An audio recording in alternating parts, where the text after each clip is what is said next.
तो असद उमर ने आज बताया कि वो घर बैठने वाले नहीं हैं। हाँ। और उन्होंने बिलावल भुट्टो की तकरीर का जवाब दिया और मौसर जवाब दिया।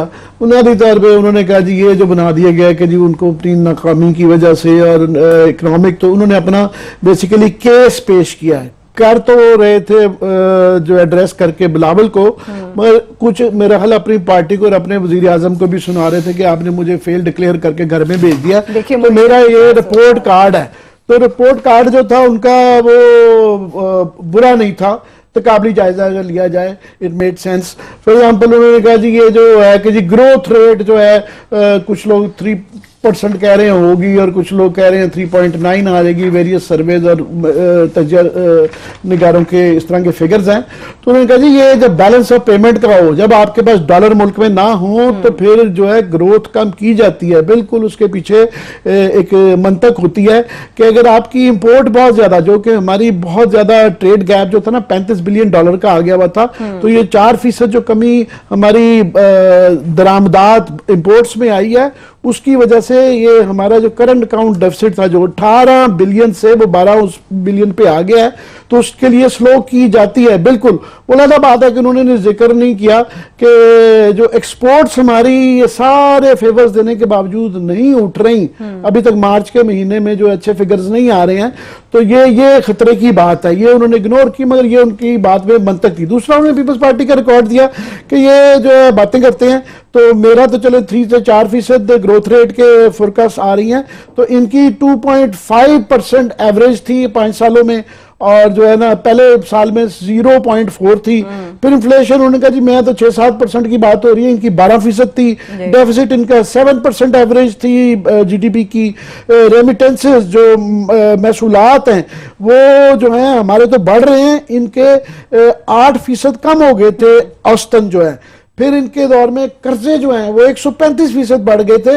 ये सारी बातें उन्होंने कहा कि जनाब ये क्या है, मगर उसके पीछे जो असल वो ये जो कहना चाह रहे थे ना, ये उन्होंने कहा कि एक तो एक बदला है, इनके पीपल्स पार्टी के दौर में 4 बदले गए थे। मगर कहना वो ये चाह रहे थे कि अपनी पार्टी को भी जो बताना चाह रहे थे कि ये जो हफीज शेख साहब लाए हुए हैं, ये है हफीज शेख साहब की परफॉर्मेंस। चलो मैं तो नालायक था, चलो मैंने खराबी कर दी, मगर मेरी जगह पे जिसको लाए हैं उसका 5 साल का ये रिकॉर्ड है और पहले साल का भी उसका ये रिकॉर्ड है। तो वो अब एक किस्म का जो है ना वो बैक हैंडेड, पता नहीं इंटेंडेड था या नहीं था, वो एक बैक हैंडेड कॉम्प्लीमेंट जो है ना वो इमरान खान साहब को और अपनी पार्टी को भी दे रहे थे कि ये हफीज शेख साहब जो है ना, मुझे समझ आ जाती है, कोई मेरे से ज्यादा काबिल आते या किसी के जो क्रीडेंशियल्स मेरे से ज्यादा होते तो समझ आती। पहली बात तो ये है। दूसरा ये एक तरीका देखने का।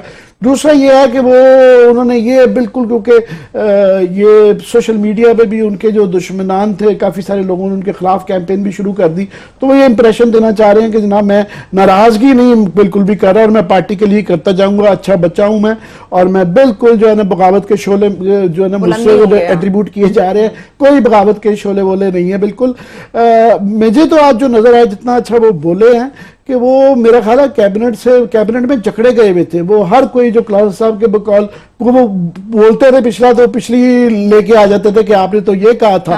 तो वो ज्यादा लीथल नजर आए कैबिनेट से निकल के, इंडिपेंडेंटली आप बोल रहे हैं, आप डर कोई नहीं उनको रह गया। दूसरा अब पीटीआई के लिए मैं समझता हूँ सोचने की जरूरत है, और कुछ थोड़ी सी मेरी खबरें भी हैं कि वो थोड़े से वहाँ से निकाले ज़रूर गए हैं, मगर वो आउट नहीं है। इमरान खान उनके मुतालिक बहुत नेक जज्बात रखते हैं, और शायद कोई पता नहीं कुछ अरसे बाद इस बात का इम्कान हो सकता है कि वो ज़्यादा पावरफुल फॉर्म में वापस आएँ। कि फाइनेंस मिनिस्टर नहीं आएंगे, मगर कोई इस तरह का कि इम्प्लीमेंटेशन का कोई ये किस्म का आप कर लें, सीनियर मिनिस्टर कह लें, डिप्टी प्राइम मिनिस्टर कह लें, या आप कह रहे हैं कि इम्प्लीमेंटेशन सारी मिनिस्ट्रीज के ओवरऑल जो है उसका ठेका जो है वो असद उमर साहब को दिया जा सकता है। अच्छा। कि जब ये इनका भी गुस्सा ठंडा हो जाए, इमरान खान साहब को भी जरा समझ आ जाए कि असद उमर की पार्टी के अंदर भी, गवर्नमेंट के अंदर भी उनकी मशावरत की उनको जरूरत है।